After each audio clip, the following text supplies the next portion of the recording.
We have been spending a lot of time evaluating the merits of the largest rocket ever built. The Starship system will soon carry at least 100 tons to low Earth orbit. But while the world's attention is on the giants, much smaller payloads can have a dramatic impact on the world. Satellite average mass has been dropping rapidly.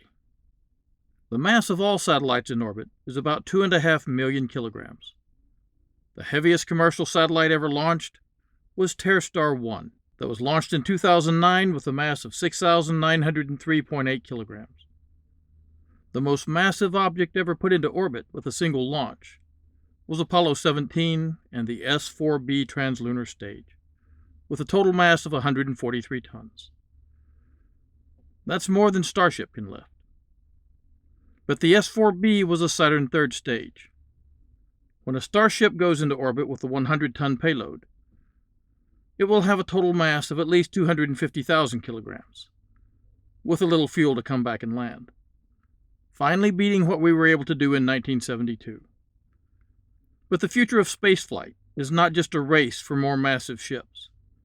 As satellites become smaller and more capable, you will want a company that can launch your small satellite when you want, to the exact orbit you want.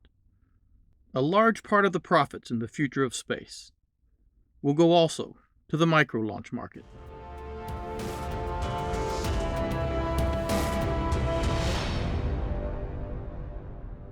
Satellite technology has changed dramatically in the last few decades, but even half a century ago, a satellite with a mass of under 100 kilograms could change the world.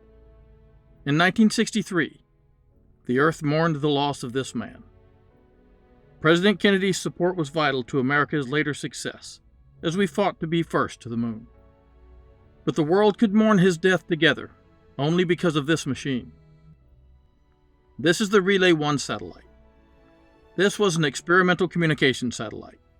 Relay 1 had a mass of 71 kilograms, and was put into orbit in December of 1962 on a Delta B rocket, to relay a live message from the President of the United States, who would be in Dallas, Texas, to the people of Japan. Relay 1 did its job, and a message was sent to the other side of the Earth from Dallas. But instead of the stirring words this man was known for, Relay 1 carried the news of his death to the people of Japan. Then continued its orbit, transmitting 3 broadcasts to Asia and 8 to Europe, to inform the world in real time of the tragic events. It later carried the first live stream of his funeral procession, allowing all the peoples of Earth to share in the loss as one. It is this ability to bind us all together, so that we can see and feel the lives and loss of others, that makes space technology so powerful.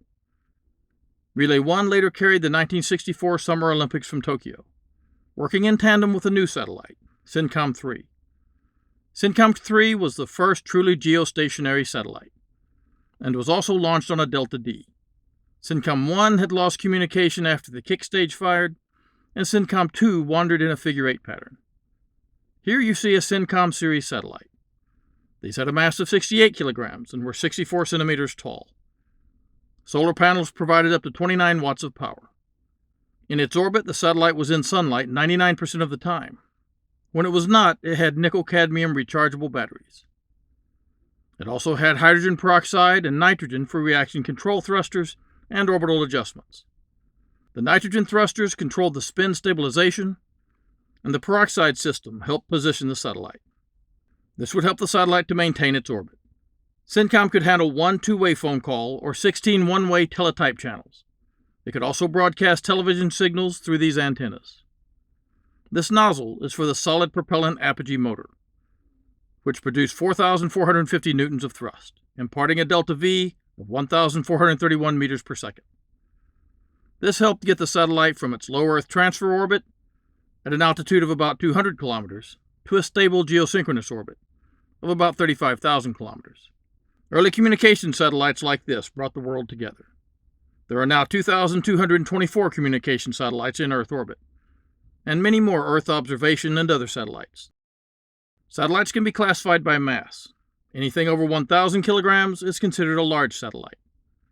Between 500 and 1,000 is medium, less than 500 is small, but the small satellites can be further divided. Mini satellites are between 100 and 500 kilograms, micro is 10 to 100, nano is 1 to 10, and pico is 0.1 to 1 kilogram. And finally, femtosatellites are less than 0.1 kilograms.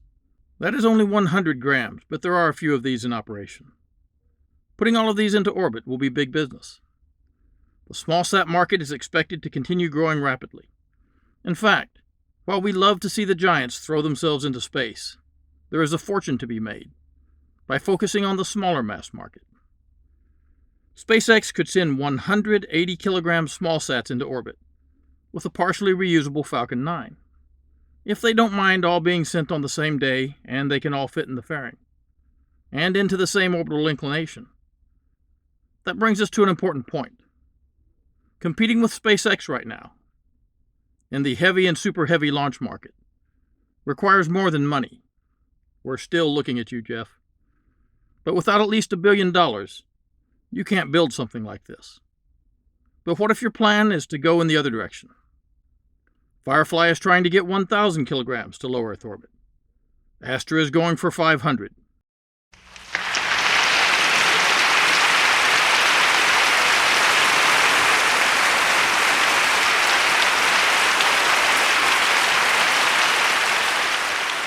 And Rocket Lab has been very successful at just 300 kilograms. Rocket Lab has in fact been the only company besides SpaceX to work on recovering their first stage booster. On the 17th of November 2021, an Electron rocket launched from New Zealand. After sending 2 black sky satellites into low Earth orbit, the first stage fell back to Earth, deploying a parachute to slow its descent. As the parachute brought the stage slowly back to Earth, a very skilled helicopter pilot tracked its progress nearby, getting ready for the day when he will use a hook to snatch it from the sky and bring it back to land. They have completed this maneuver from helicopter drops.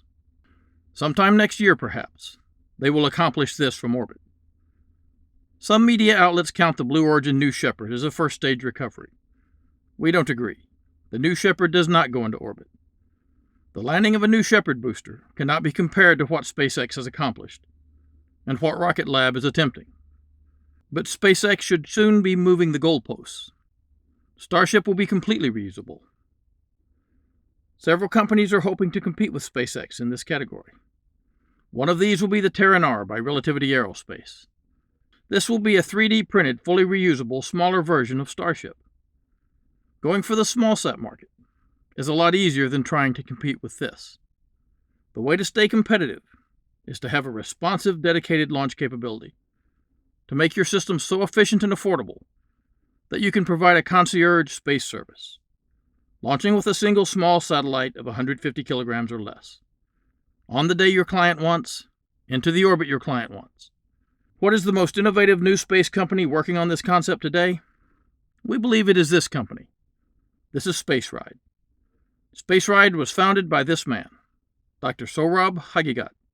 Dr. Haghighat completed his doctoral studies at the University of Toronto after finishing a master's degree in mechanical engineering at the University of Waterloo. He was then hired as a planning and controls engineer at Cruise Automation. This would be a very successful career. But Dr. Haghighat had other dreams. Like everyone watching this channel, he dreamed of space, of helping humanity expand into the cosmos. Unlike many people who love space, Dr. Haghighat has the knowledge to make his dream real. In 2018, he partnered with a business management expert, Saharnis Safari. Saharnis, after a very successful career in business, agreed to become the chief operating officer of SpaceRyde. A key component of success is to know your strengths and weaknesses, and bring on board your company those with the skills you need to succeed. Dr. Haghighat is a specialist in the algorithms for what's called GNC. This stands for Guidance, Navigation, and Control, though Dr. Haghighat told me it should be NGC. Know where you are, know where you need to be, and control your path to get there. This is good advice for life in general. We have discussed how the density of Earth's atmosphere drops rapidly with increasing altitude. People often ask why we don't launch from the tops of mountains, where the air is much thinner. Then we don't have to worry about atmospheric drag and max Q as much. The first problem is going over land where people are living. Mountains are rarely where you need them to be. We could try to find one in the ocean, but it would have to be a big one. This is the tallest mountain on Earth, if you start at the ocean floor. It goes up 4,207 meters above sea level. But that means that from here to here, atmospheric density drops by 1/3. Once we get above most of the atmosphere, our rockets become more efficient. But this particular mountain is sacred to these guys. We should probably find another option. In the past, heavy lift balloons were used to get rockets above most of the atmosphere. From here, they could launch into orbit much more efficiently. But experiments with these found that balloons tend to spin, and without being able to control which way the rocket was pointing when it fired, made it useless for a space launch. SpaceRyde has solved this problem by creating this. Think of this as a very large drone that holds the rocket as a hydrogen balloon lifts it into the air. When the balloon has reached an altitude of above 25 kilometers, that's almost 3 times higher than Mount Everest, in this thin air the drone activates. And using its guidance and navigation sensors with control algorithms, is able to point itself exactly where it's needed to launch this rocket into space. The rocket carrier will spin these propellers, stabilizing the system. The rocket will then be released. It will fall for 2 seconds. And then it will fire its engines. This is the engine the rocket will use. This engine recently completed a successful full live-fire test. This is a hybrid rocket engine, running liquid oxygen and solid paraffin. We covered hybrid engines in our lesson on Virgin Galactic. Paraffin is almost like a solid form of RP-1 and has a similar specific impulse when burned with pure oxygen. The rocket has 3 stages if you include the kick stage. What is a kick stage? When you launch into orbit, it looks like this. When you come back around the Earth, this will happen. Unless on the opposite side of the Earth from where you launch, you do this. The first 2 stages will establish the satellite into a transfer orbit. Then the kick stage will circularize the final orbit. The rocket can afford to be a little stocky when we don't have to worry so much about drag. This can help reduce the structural mass fraction. SpaceRyde intends to launch up to 150 kilograms to low Earth orbit. This will put it in range of the current $4 billion small-sat launch market, which is expected to grow to about $7.5 billion by 2026. I hope you've gained some insight on being a new space entrepreneur, so that when you decide to build your own space technology business, you'll be ahead of the game. But space, as everyone knows, is hard.